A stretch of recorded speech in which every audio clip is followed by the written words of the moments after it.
Hey, how's it going? We are back with another Yukon video. So this is the Yukon that we put 35-inch mud tires on, and literally just with a mild crank, we fully cranked torsion bars with 470,000 kilometers on them. So we may or may not only be about an inch higher than stock. There's Jesse, the man that was responsible for helping us do this. And so here it is flexed out. There's a 35, no lift in the rear.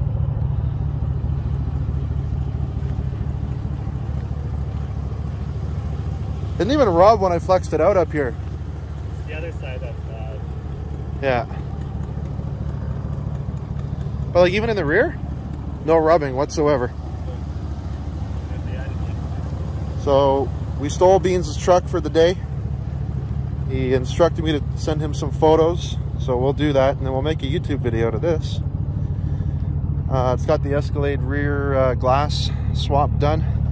And if I'm correct, don't mind my 3-year-old in the truck. I'm back here. You're back here? Yeah. So we got a whole bunch of fresh suspension arms that'll eventually be going in the truck. They're all the rear control arms, upper control arms for the front. And actually, this is what's been bouncing around, is these things here.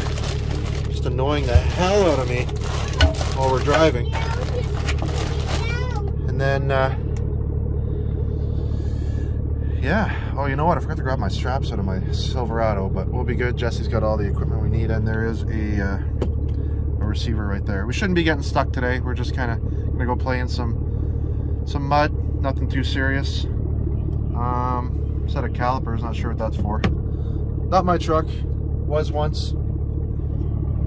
Will likely be my truck again at some point, though, I'm sure. So anyway.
Right there?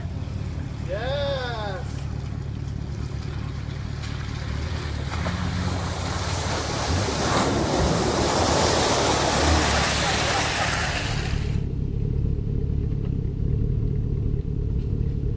Send it!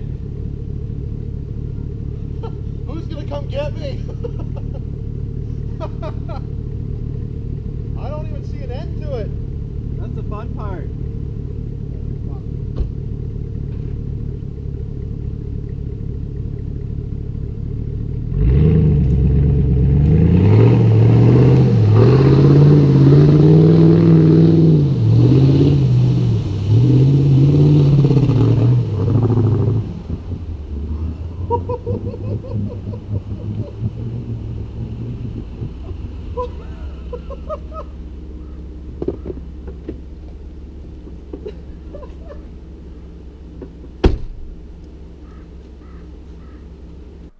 So yeah, you're looking at this and yes, I'm an idiot. I 100% agree with you on that.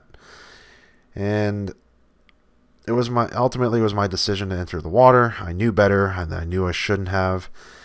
By the time I noticed a little bypass trail on the right, which should have been a big red flag, it was too late, and the front of the truck actually dove under the water. The air filter got wet. It immediately developed a misfire because I'm guessing the plug boots are so old on this thing, and the plug wires are probably cracked, so they started arcing out. I had literally just enough power to get the nose of the truck up out of the hole where it was breathing fresh air instead of muddy water. So we did not hydrolock the engine here. So keep watching. I don't unfortunately have any footage of the actual recovery. We had 2 Jeeps with 12,000 pound winches come in and pull us out. But we did get her home, and that is in this video. Okay, well, as you may have seen on the GoPro video, we sent her a little too freaking hard. So there is water inside the Yukon right now. It's not the tire's fault. It's mostly Jesse's fault for being a bad influence. I've taken 100% blame. And what happened was the nose of the truck went underwater. It didn't hydrolock. It still runs. But then we got Jesse's Jeep stuck on a freaking log while we were trying to turn around. We were going to go get some more straps and a pair of hip waders so I don't have to go in my underwear in the mud again. And this is situation normal currently.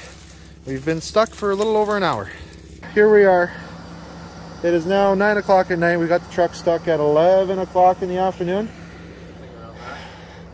So we are, actually the night mode looks pretty good on this camera. So we're currently so the truck sat in the water for approximately 5 hours, discharged the battery. So now we are going to let the Jeep charge the battery on the Yukon for a little bit. It wants to turn over, but the battery's not quite strong enough right now. And once it fires, we should be good to get this, what we've now coined the SS Badilac, because it's technically a boat. We should be good to get it out of here. Moral of the story is, if you have a hunch that you shouldn't be going into a water hole, Send it harder! Yeah, send it harder. Yeah, no, don't send it. Just don't. Just be smart about it. Talk to Beans about it. He's good. We're going to tear the interior out of the truck this week. We're going to remove all 4 seats and remove all of the carpet, just so that the carpet can dry out. Maybe give it a good pressure washing at a coin wash. Do we go muddy next weekend? Yeah, do we go muddy next weekend? I think my wife will hang me if I try to. You see anything that requires 4-wheel drive? Yeah, this is all-wheel drive. That was the other problem. I could have used 4 low in there, but you know what? Like, those guys that pulled us, it took 2 12,000 pound winches to get us out of the muskeg. It's a fucking boat. It's heavy as fuck. Well, it's like 8,000 pounds. It's heavy. Yeah. We amped out a single 12K winch on a Jeep. Thank God a second Jeep followed us in. We combined the 2 winches and it pulled this thing out. You can't really see the water hole at this time of night. I did take a picture of the truck out, or of the truck in the water. Here it is. And then, so we're gonna try to turn this over. I should probably be in the truck, eh? Yeah. Because I'm gonna have to lay on the throttle while I'm doing it. Here, you take this. I'll go out like that. Oh, are we still recording? Yeah, it's still recording. Oh, okay. Here, go look at that. I even got my own light. I can't see through the window on this side.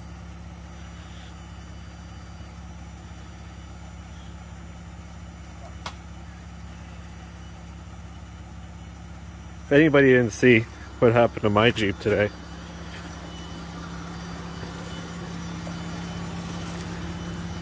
It's hard to tell. It's got a nice little Badilac. The bank is gonna love it. Yeah, you're a little damage to the Jeep today. Yeah, the Jeep, Would you shut that door on that side? it's gonna need some new tires. Ooh, I got lights.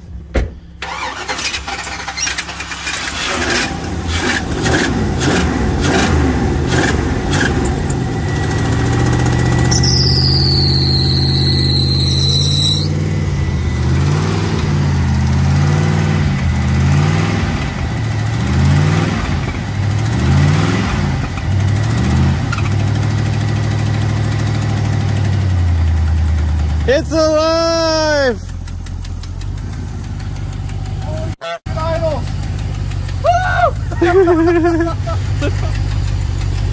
Or Can't kill them 6 liters.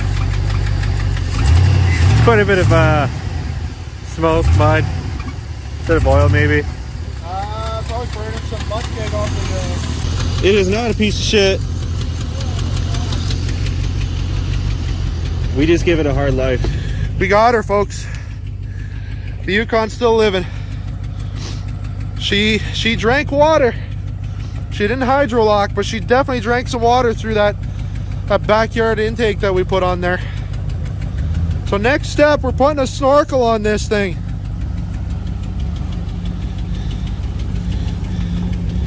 We'll get Jesse turned around.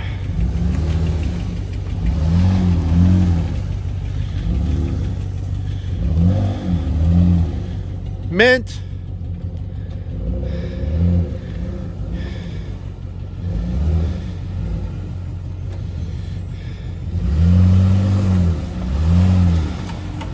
Beautiful. Okay, we'll get the Yukon turned around and we'll reconvene once we get out of this mud hole. We are on the move. This truck is not happy at the moment.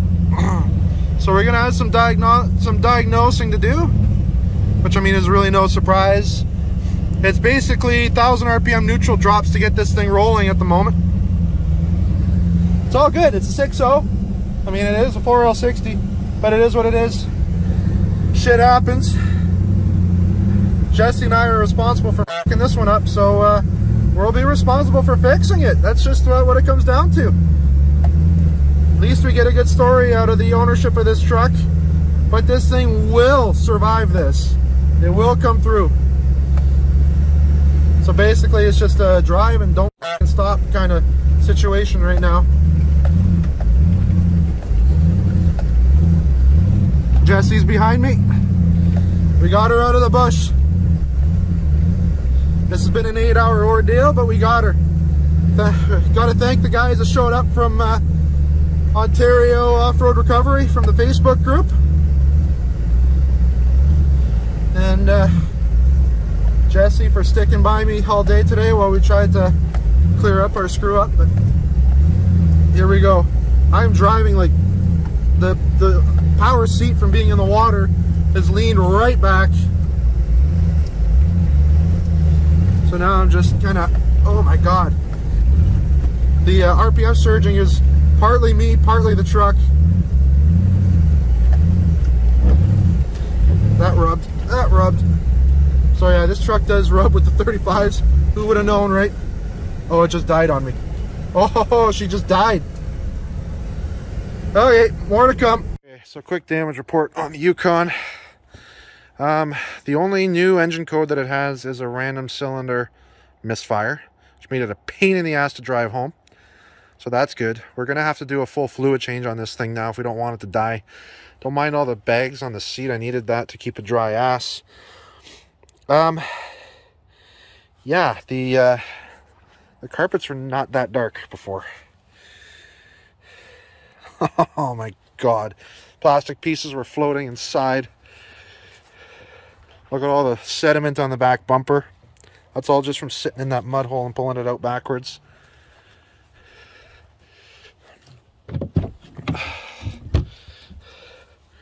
It's just, I don't know. We'll strip out the interior. We're going to take the, won't happen tonight. We're going to leave the windows down overnight, maybe during the day, see if it dries out a little bit. You can actually see the water line across the rocker panels, and it was higher on the other side. The driver's side was deeper in the water. If I close these doors, you might actually see it.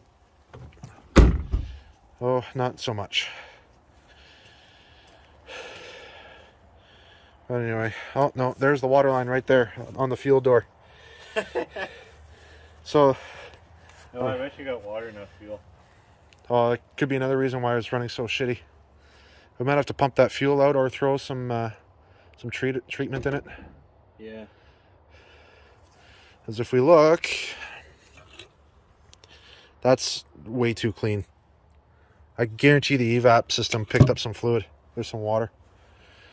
So, Let's sit here and let it dry. yeah, at least this white truck is clean.